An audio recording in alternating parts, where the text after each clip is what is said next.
নমস্কার, আমি প্রসেনজিৎ। শুরু করছি উত্তরের সংবাদ। বিস্তারিত সংবাদে যাব, তবে তার আগে দেখে নেব আজকের বিশেষ সংবাদ। দোকানের কর্মচারী ও মালিক পক্ষের মধ্যে দোকান দখল করা নিয়ে বিবাদের জেরে দোকান মালিকের সমর্থনে পথ অবরোধ করলেন ব্যবসায়ীদের একাংশ এবং স্থানীয় বাসিন্দারা। জলপাইগুড়ি দিনবাজার করলা সেতু সংলগ্ন এলাকায় চলে এই পথ অবরোধ। বৃষ্টি হচ্ছে 4 দিন ধরে। জলবন্দী ওদলাবাড়ি এলাকার মানুষদের দৈনন্দিন জীবন প্রায় অচল। এলাকায় বিজেপি পঞ্চায়েত রয়েছেন বলে জল নিকাশির কাজ হয় না, অভিযোগ স্থানীয়দের।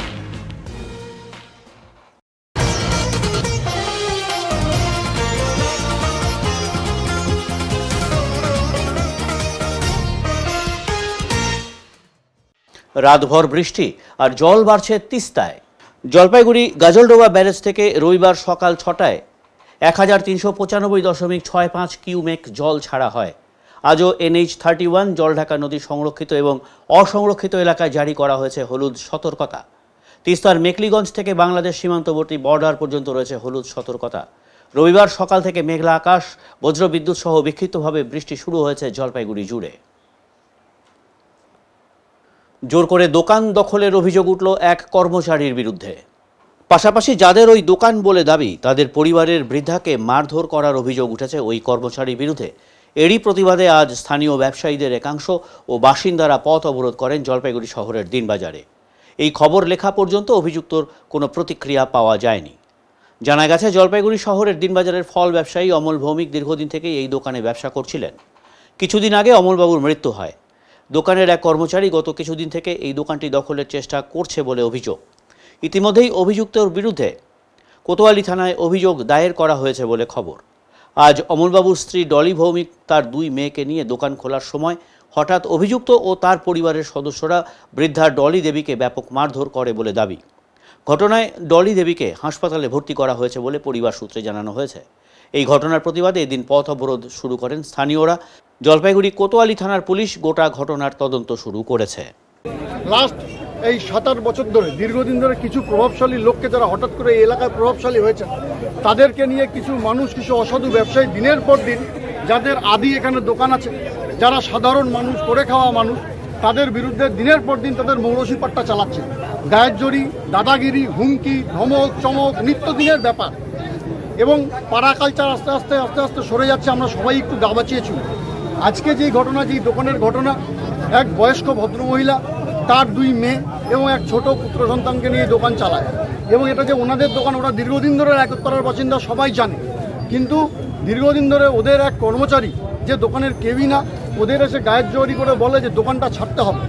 এবং তার সাথে কিছু লোকজন, যারা বিভিন্ন অলিন্দে প্রভাব বিস্তার করে রেখেছে, এরকম কিছু লোকের সমর্থন নিয়ে এদের বক্তব্য অনুযায়ী এরা দীর্ঘদিন ধরে এদের উপর ধমক চমক দেয়, এদের দোকানটা অবৈধভাবে বন্ধ করে রাখে এবং নিচে দখল করে ব্যবসা চালায়।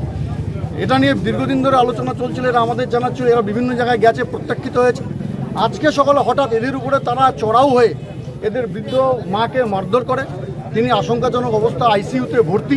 এবং উনি যখন এই ঘটনা পাড়ায় গিয়ে আবার বলেন, পাড়ার ছেলেরা, এলাকার লোকরা ক্ষোভে ফেটে পড়েন। এবং আজকে এই এলাকার লোকদের ঐক্যবদ্ধ ক্ষোভের বহিঃপ্রকাশ বা প্রতিবাদ, এটাই এখানে আপনারা দেখতে পাচ্ছেন। আমাদের ব্যবসায়ী সমিতির মেম্বার যখন আমাদের কাছে এই ব্যাপারটা আসার পরে আমাদের যখন জানাইলো ব্যাপারটা, জানানোর পরে যেহেতু ওদের নামে কাগজপত্র আছে, আমরা তাদের একটা, যে না দোকানটা ওদের মালিকানা, সেই সূত্রে আমরা একটা কাগজ দেই। দেওয়ার পরে তারপরে কি হয়, তারপরে থানায় FIR হয়। বিচারাধীন অবস্থায় ছিল, সেই সূত্রে বিচারাধীন অবস্থায় থাকা অবস্থায় আমরা তো সরাসরি হস্তক্ষেপ করতে পারতেছি না। ওটা তো কোর্টের ব্যাপার। SDO কোর্টে শুনেছি কেস হয়েছে, এটুকু আমার জানা আছে। দোকানের কর্মচারী মালিককে এইভাবে মারতে পারে? দোকানের মধ্যে দোকানের কর্মচারী মালিককে কোনোদিনও মারতে পারে না। এটা ভীষণভাবে অন্যায়। এই অন্যায়ের আমরা সুবিচার চাই। আজকে কি আপনারা ব্যবসায়ীরা সেই কারণে রাস্তায়, ব্যবসায়ীরা এখানে রায়গঞ্জের সমস্ত লোক, দেখেন ব্যবসায়ীরা, আমাদের সাধারণ লোক সবাই। নেশার কারবারিদের বিরুদ্ধে অভিযান চালালো ঘোষপুকুর ফাঁড়ির পুলিশ। গতকাল সন্ধ্যায় এক অভিযানে বাইকে থাকা 2 জন ব্যক্তিকে আটক করে তল্লাশি চালাতেই উদ্ধার হয় নিষিদ্ধ নেশার কাফ সিরাপ। এই ঘটনায় ওই 2 ব্যক্তিকে গ্রেফতার করে পুলিশ। ধৃতদের নাম সুজিত মোদক, বয়স 37, ও কমলেশ দাস, বয়স 36 বলে জানা গিয়েছে। দুজনেই ফাঁসি দেওয়া ব্লকের রামকৃষ্ণপল্লী এলাকার বাসিন্দা। ঘোষপুকুর ফাঁড়ির পুলিশ সূত্রে জানা গেছে, ধৃতদের কাছ থেকে 160 বোতল নিষিদ্ধ নেশার কাফ সিরাপ উদ্ধার করা হয়েছে। উদ্ধার হওয়া নিষিদ্ধ কাপ সিরাপের বাজার মূল্য আনুমানিক লক্ষাধিক টাকা বলে খবর।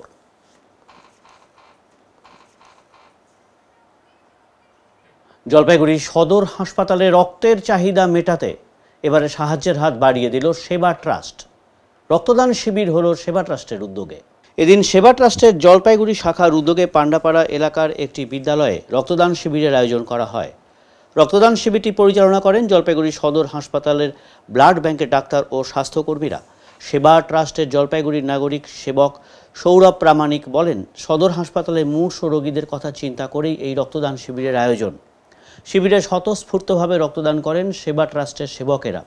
রক্তদান শিবির ছাড়াও সারা বছর ধরে সমাজের সেবামূলক কাজের পাশাপাশি ত্রাণ দেওয়া, নিঃশুল্ক পাঠদান, গীতা পাঠ চক্র, দাতব্য চিকিৎসালয় পরিষেবা দেওয়া হয় বলে জানান তিনি।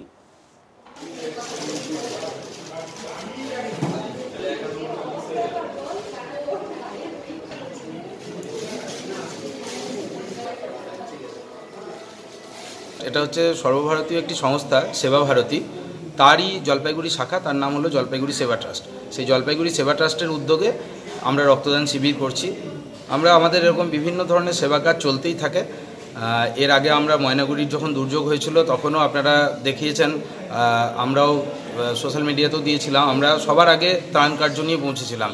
যত ধরনের ত্রাণ কার্য আছে, সেবা কাজ রয়েছে, সিকিমের বন্যাতেও আমরা কাজ করেছি। জলপাইগুড়িতে যে কোনো ধরনের এই ধরনের সেবামূলক কাজ, জলপাইগুড়িতে একাধিক পাঠদান কেন্দ্র চলে আমাদের। জলপাইগুড়ি ডিস্ট্রিক্ট বলছি আমি, এটা যে জেলা জুড়ে আমাদের পাঠদান কেন্দ্র চলে। এছাড়াও আমাদের চলে হচ্ছে আপনার গীতা পাঠ চক্র চলে, নিঃশুল্ক পাঠদান কেন্দ্র চলে, দাতব্য চিকিৎসালয় চলে, এগুলো সব আমাদের চলে। এই সময়টা তো ব্লাড ব্যাংকের একটা রক্তের একটা ক্রাইসিস চলছে। আমি নিজে যেহেতু একজন ব্লাড ব্যাংকের স্টাফ, আমি ব্লাড ব্যাংকের ক্রাইসিসটাকে খুব কাছ থেকে অনুভব করতে পারি। সেই জন্য ব্লাড ডোনেশন ক্যাম্পে আমি উদ্যোগী হই। আমাদের অফিস থেকে আমাদেরকে অনুপ্রেরণা দেওয়া হয়। আমার অফিসের স্টাফেরাও আমাকে যথেষ্ট সহযোগিতা করেছেন এই বিষয়ে, এবং আমার সংগঠন তো রয়েছে। সংগঠনের সাধারণ মানুষ অনেকেরই অনীহা থাকে রক্ত দেওয়ার। এর জন্য আমাদের অ্যাওয়ারনেস ক্যাম্পও হয়। আমরা অ্যাওয়ারনেস ক্যাম্প করি, আমরা বাগান এরিয়াতেও গিয়েও অ্যাওয়ারনেস ক্যাম্প করি, আমরা লোকালয়েও করি, আমাদের স্কুল ভিত্তিক কাজ হয়। আজকে দেখছেন আমরা যে স্কুলে করছি, এই স্কুলেও আমরা অ্যাওয়ারনেস করেছি। হ্যাঁ, কত টার্গেট রাখছেন আপনাদের? আমরা টার্গেট তো রেখেছিলাম অনেকটাই বেশি, কিন্তু আজকে দেখা যাক 50টা তো আশা করছি হবেই। আপনার নাম পরিচয় বলেন। আমার নাম সৌরভ প্রামাণিক, আমি জলপাইগুড়ি সেবা ট্রাস্টের নগর সেবা প্রমুখ। জলপাইগুড়ি পাহাড়পুরে নির্মীয়মান সার্কিট বেঞ্চের পরিকাঠামো পরিদর্শন করলেন কলকাতা হাইকোর্টের বিচারপতি বিশ্বজিৎ বসু। কলকাতা হাইকোর্টের জলপাইগুড়িতে নির্মীয়মান স্থায়ী সার্কিট বেঞ্চের কাজে সন্তোষ প্রকাশ করলেন বিচারপতি বিশ্বজিৎ বসু। অ্যাপ্রোচ রোডের সমস্যা মিটিয়ে চলতি বছরই স্থায়ী পরিকাঠামোতে সার্কিট বেঞ্চের বিচার প্রক্রিয়া শুরু করা যাবে বলে আশা প্রকাশ করেছেন তিনি।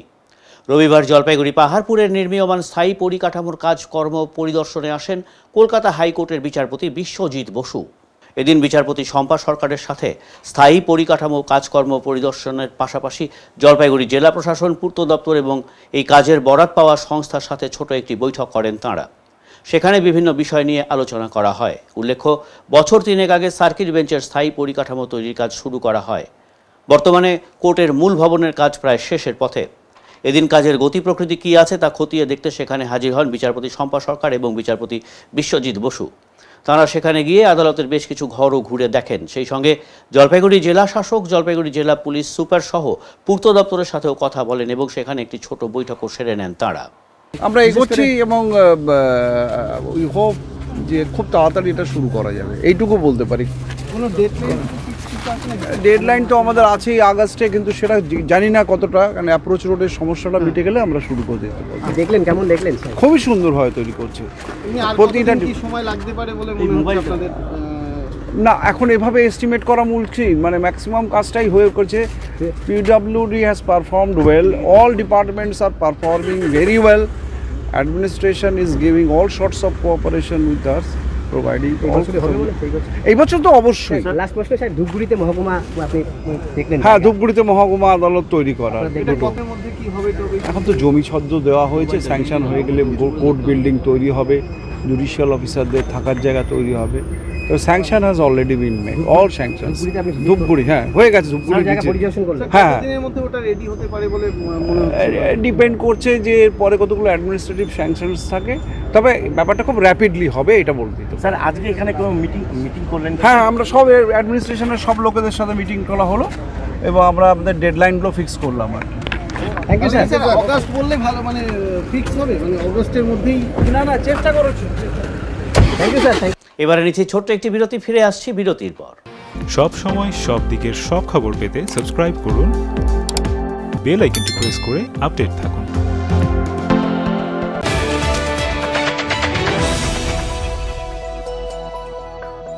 আপনার শহরে প্রসিদ্ধ লৌহ বিপণী কেএস আয়রন হাউসের তরফে সকলকে জানাই প্রীতি ও শুভেচ্ছা। এখানে আপনি পাবেন নামি দামি ব্র্যান্ডের সকল প্রকার লৌহ সামগ্রীর বিপুল সম্ভার। এখানে পাবেন square pipe, round pipe, angles, square bar, পাতি, শীট, টিনের বিভিন্ন আইটেম। এছাড়াও রয়েছে all type of grill and আলমারি ফ্যাক্টরি আইটেম। প্রতিষ্ঠিত মার্বেল ব্যবসায়ী দীপেন্দ্র চক্রবর্তী ও তার সহধর্মিনী মৌসুমী চক্রবর্তীর কেএস আয়রন হাউসে প্রতিটি জিনিসই পাবেন রিজনেবল প্রাইসে। তাই এবার আর বাইরে ছুটতে হবে না আপনাদের। লোহা ও লৌহজাত সামগ্রী সুলভ মূল্যে কিনতে তাই আজই আসুন। আমাদের ঠিকানা কেএস আয়রন হাউস, 4 নম্বর ঘুমটি, জলপাইগুড়ি।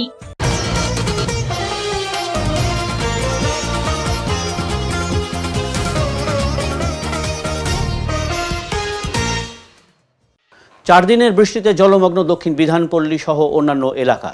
4 দিনের বৃষ্টিতে জলমগ্ন দক্ষিণ বিধানপল্লী, বর্মনপাড়া ইত্যাদি এলাকা। গত কয়েকদিনের বৃষ্টিতে নাজেহাল ডুয়ার্সের মানুষ। এই নিয়ে 4 দিনে পড়ল বৃষ্টি, আর এই বৃষ্টিতে জলবন্দী বহু মানুষ। মালবাজার মহকুমার টটগাঁওয়ের পাশাপাশি ওদলাবাড়ি, দক্ষিণ বিধানপল্লী, বর্মনপাড়া এলাকায় বহু বাড়ি জলমগ্ন, আর এতেই চিন্তিত এলাকার মানুষজন। সবেমাত্র 4 দিন পড়ল বৃষ্টি, তাতেই বহু মানুষের বাড়িতে জল ঢুকে গেছে। কয়েকদিন আরও বৃষ্টি হলে ঘর ছেড়ে অন্যত্র চলে যেতে হবে বলে দাবি দক্ষিণ বিধানপল্লী এলাকার মানুষদের। তবে এর জন্য নিকাশি ব্যবস্থাকে দায়ী করেছেন গ্রামের মানুষেরা। ওদলাবাড়ি দক্ষিণ বিধানপল্লী এলাকায় প্রায় শতাধিক বাড়ি জলমগ্ন হয়ে রয়েছে, এলাকা মানুষরা দাবি করেছেন। প্রত্যেকটি বাড়ির সামনে হাঁটু সমান জল, যার ফলে এক প্রকার গৃহবন্দী রয়েছেন তারা। এরই পাশাপাশি পোকামাকড়ের উপদ্রব বাড়ছে ওই এলাকায়। বহু বাড়িতে জল ঢুকে যাওয়ায় রান্নাবান্না প্রায় বন্ধের মুখে। বাড়ির ছেলেমেয়েরা এজন্যই স্কুলে যেতে পারছে না। স্থানীয়দের দাবি, প্রতি বছর একই ছবি দেখা যায় এই গ্রামে, অথচ গ্রাম পঞ্চায়েত থেকে কোনো ব্যবস্থাই নেওয়া হয় না। শুধু দক্ষিণ বিধানপল্লী নয়, বর্মনপাড়া সহ আশপাশের বেশ কিছু এলাকায় বৃষ্টির জল জমে যাওয়ায় ক্ষিপ্ত ওই এলাকার মানুষজন। স্থানীয়রা অভিযোগ করেছেন, এই এলাকাটি বিজেপির পঞ্চায়েত সদস্য থাকার কারণে গ্রাম পঞ্চায়েত থেকে কোনো কাজ করা হয় না। এমনকি পঞ্চায়েত সদস্য একথা স্বীকারও করেছেন। শুধু এবছরের ছবি নয়, প্রতি বছর একই ছবি ওই এলাকায়। এ দেখেও চুপচাপ প্রশাসন, আর এতেই ক্ষিপ্ত ওই এলাকার সাধারণ মানুষ। क्या हुआ हाल यहाँ का? हाल है जब तक ड्रेन फ्रेन कुछ नहीं है, रास्ता उस्ता तो है, सो भी है यहाँ। ड्रेन ट्रेन नहीं है, जाने का पानी जाने का रास्ता नहीं है। सब घर में घुस गया, सब पानी घुस गया घर में। हाँ, घर में घुस गया। खाना पीना हो रहा है? कैसे पकाएगा, कहाँ पर पकाएगा? सब पानी पानी। कौन सा जगह है? क्या साउथ विधानपल्ली? हाँ। 20-45 पार्ट। आपका नाम? रंजन मुंडा। नाम? চন্দনা সরকার। কি অবস্থা এখানকার? এখানকার জলের অবস্থা ভালো নাই, রাস্তা নাই, লোকজন বেরোবে কি করে? হ্যাঁ, সব ট্রেন নাই, কিছু নাই। বাড়িতে বাড়িতে জল? হ্যাঁ, বাড়িতে বাড়িতে, ঘরে ঘরে জল, নদী ভরা জল। হ্যাঁ, ঘর থেকে বেরোতে পারতেছে না, কিছু করতে পারতেছে না। রান্না বাড়ি বন্ধ? রান্না বাড়িও বন্ধ। তাহলে এখন কি করে জল রান্না বাড়ি করবে? এরকম জল টল, রাস্তা বেরোনো নাই, কিচ্ছু নাই।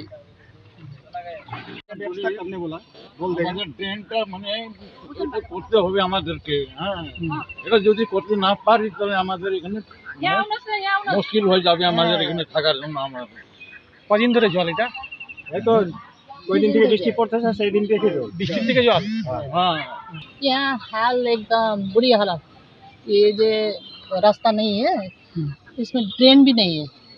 हाँ, काम नहीं देता है अभी। पंचायत से काम नहीं पाया, पंचायत से काम नहीं पाया। ये 20-45 पार्ट एकदम खत्म, सब खत्म हो गया। सब आदमी लोग आता है, मेरा परेशान करता है, इसमें पानी नाला नहीं है बोल के। अब फिर मैं जाता हूँ ये अंचल में जाने टाइम में भी काम नहीं मिलता है। काम नहीं देता है? क्यों नहीं देता है? ठीक है कि नहीं देता है, बीजेपी बोल के। आप बीजेपी मेंबर है? हाँ बीजेपी मेंबर। अब यहाँ का पार्ट बीजेपी जीता है तो इसीलिए काम नहीं मिलता। दूसरा जगह मिलता है? दूसरा जगह मिला है। चल रहा है टीएमसी जगह पे मिल रहा है? हाँ टीएमसी जगह में सब जगह में। आप बीजेपी जगह नहीं मिल रहा है? नहीं मिल रहा। तो कैसा परेशान है यहाँ का आदमी लोग? पूरा परेशान। घर घर में पानी? घर घर में पानी, सब घर घर में डूब गया। सब आदमी लोग मेरे ऊपर में चलाता है। कौन सा जगह है ये? 20-45 पार्ट है हम लोग। दक्षिण बिधानपल्ली। दक्षिण बिधानपल्ली। বর্ষার ইলিশের অপেক্ষায় রয়েছেন জলপাইগুড়ির ইলিশ ভক্তরা। বর্ষার ইলিশ না আসায় এখন স্টোরের ইলিশ বাজারে বিক্রি হচ্ছে অগ্নিমূল্যে। মূলত দাম শুনলে হয়তো চমকে যেতে হবে। বাংলাদেশের এক একটি ইলিশ বিক্রি হচ্ছে 2200 থেকে 2500 টাকা কেজি দরে, যা এই বাজারে সর্বোচ্চ দাম। বিক্রেতাদের বক্তব্য, আগামী 2-3 দিনের মধ্যেই বর্ষার কাঁচা ইলিশ বাজারে আসবে, আর তার দিকেই চেয়ে রয়েছেন ইলিশ প্রিয় ভক্তরা। কাঁচা ইলিশ বাজারে না থাকার জন্যই স্টোরের ইলিশকে অনেকেই আবার কাঁচা ইলিশ হিসেবে বিক্রি করছেন, যা বিক্রেতারাই নিজেদের মুখেই বললেন। তবে আর কয়েকদিন পরেই দাম কমবে, কাঁচা ইলিশ খাওয়ার সুযোগ পাবেন আম পাবলিক, বলছেন বিক্রেতারা। কাঁচা ইলিশ ঢোকনে 2-4 দিন পর থেকে ঢোকার সম্ভাবনা আছে। কিছু জন আনতে বলছে বাংলাদেশে। হ্যাঁ কিছু জন বাংলাদেশে বলছে, ওটা আমি ঠিক বলতে পারবো না, আমার কাছে নেই। কাঁচা ইলিশ আসে না? কাঁচা ইলিশ এখন ছোট বড় একটাও ঢোকে নেই। ছোট কি বড় কি একটাও নাই। এগুলো কি আগের তালে মনে হয়? হ্যাঁ আগের মনে হয়। আসবে যেগুলো আনছে সেগুলো কি গতবারের মনে হয়? এটা তো ডিপ ফ্রিজার মাছ, গতবারের না কি কয়েকটা দিন আগেকার আর কি। আগেকার স্টোর করা প্রসেসিং ফিস আর কি, কিছুদিন আগেকার মাছ। এটাই কাঁচা ইলিশ 2-4 দিন ভিতরে ঢুকে যাবে। হ্যাঁ জমা ষষ্ঠী তো কাঁচা ইলিশ ছিল না, তেমন 2-4 দিন পর ঢুকবে। হ্যাঁ 2-4 দিন পর ঢুকবে। কেমন দেখছেন এবং দামের দিক থেকে? পরিমাণটা খুবই কম এবং ইলিশের বাজার খুব হাই রেট, দাম অনেক বেশি আছে। কাঁচা ইলিশ কি আসছে? কাঁচা ইলিশ সেরকম ভালো কোয়ালিটি নাই। ওরা বলছে আসছে। গতবারের মাছ ছিল ওগুলা, কাঁচা ইলিশে ভালো কোয়ালিটি নাই, এখন পর্যন্ত আসেনি।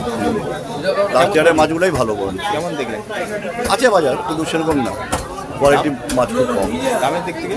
দামের তো হাই রেট, ডিউ টু আমার মনে হয় জমায় ষষ্ঠী বাজার। কাঁচা ইলিশ এগুলো কোথাকার? এটা বাংলার ইলিশ। বাংলা বিক্রি করে কত করে? হ্যাঁ কত করে বিক্রি করছে? বিক্রি হলো 2100-2500। দাম মানে বিক্রিটা কেমন? বিক্রি খুব ভালো। এখন কি পুরোটাই আসছে? হ্যাঁ কিছু পুরো কাঁচা ইলিশ আসছে নাকি কিছুটা আগে স্টকে? না না এগুলো তো যা আছে এগুলো সব কাঁচাই। কুরবানি ঈদ উপলক্ষে খেজুর, টুপি, আতর ইত্যাদির বিক্রি শেষ পর্যায়ে। আগামীকাল কুরবানির ঈদ, আর সেই উপলক্ষে জলপাইগুড়ি শহরের বিভিন্ন মসজিদগুলো সেজে উঠেছে, আর সেই সাথেই বিক্রি হচ্ছে রকমারি সেমাই থেকে শুরু করে টুপি, আতর, খেজুর ইত্যাদি। যদিও আজ সকালে বৃষ্টি থাকার দরুন বাজারে তেমন লোকজন না থাকলেও কুরবানি ঈদ উপলক্ষে সকাল থেকেই বিভিন্ন বাজারগুলোতে সেমাই সহ অন্যান্য দ্রব্য কেনার ভিড় লক্ষ্য করা গেছে। ঈদ উপলক্ষে আগামীকাল সকালে বিভিন্ন মসজিদগুলোতে নামাজের জোর কদমে প্রস্তুতি চলছে। আগামীকাল ঈদুল জোহা, এমনি বকরিদ বলা হয়। কালকে সকাল 8টায় আমাদের এখানে নামাজ, সবাই মিষ্টি মুখ করবে, তার জন্য সেমাই কিনছে। সেমাই ভিড় রয়েছে? হ্যাঁ হ্যাঁ হ্যাঁ সেমাই দোকানে তো তেমন ভিড় আজকে, মানে যেহেতু রোববারও আছে আর এমনি তো বৃষ্টি আছে, ওই জন্য আপনি নিচ্ছে মোটামুটি। কালকে কি এর বিষয় রয়েছে একটু বলে? কালকে তো কুরবানির ঈদ, হ্যাঁ এটা সৌভাতৃত্বের একটা মেলবন্ধন বলা যায়। কালকে আমাদের যে বজ্রাপাড়ায় ওখানে 8:30টায় জামাত, এখানে কত? 8টা, এখানে 8টায়। হ্যাঁ মানে সবাই একত্রিত হবে এবং উৎসর্গের দিন বলা যায়। আজকে কি নিলেন? এই লাচ্চা নিলাম। এবার বাজারটা তেমন জমেনি বৃষ্টির জন্য নাকি? জমিনি তা নয়, জমছে, জমিনি তা নয়, জমছে। এবারে নিচ্ছি ছোট্ট একটি বিরতি, ফিরে আসছি বিরতির পর। সব সময় সব দিকের সব খবর পেতে সাবস্ক্রাইব করুন, বেল আইকনটি প্রেস করে আপডেট থাকুন।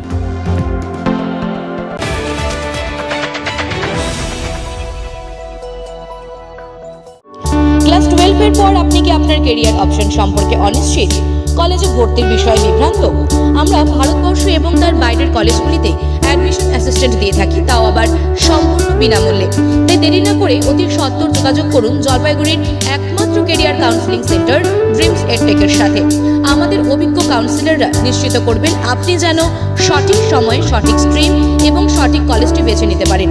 আমাদের অন্যান্য পরিষেবাগুলি হলো ক্যারিয়ার কাউন্সেলিং, প্যারেন্টিং কাউন্সেলিং ও ইন্ডিভিজুয়াল কাউন্সেলিং। তাই আপনার সফলতার পথকে সুগম করে তুলুন আমাদের হাত ধরে।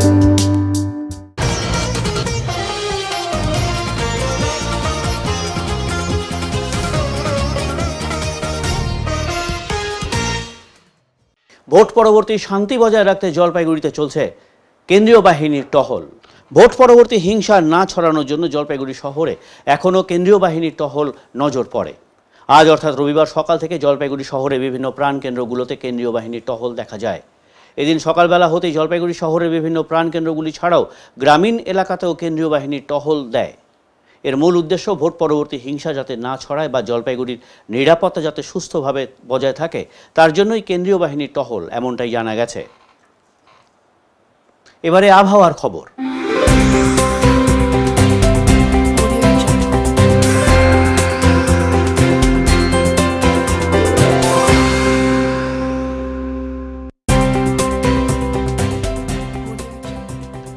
কেন্দ্রীয় আবহাওয়া দপ্তরের জলপাইগুড়ি কেন্দ্র থেকে পাওয়া তথ্য অনুযায়ী রবিবার দিনের সর্বোচ্চ তাপমাত্রা ছিল 27.9 ডিগ্রি সেলসিয়াস ও সর্বনিম্ন তাপমাত্রা ছিল 24.7 ডিগ্রি সেলসিয়াস। গত 24 ঘন্টায় বৃষ্টিপাতের পরিমাণ ছিল 37.1 মিলিমিটার।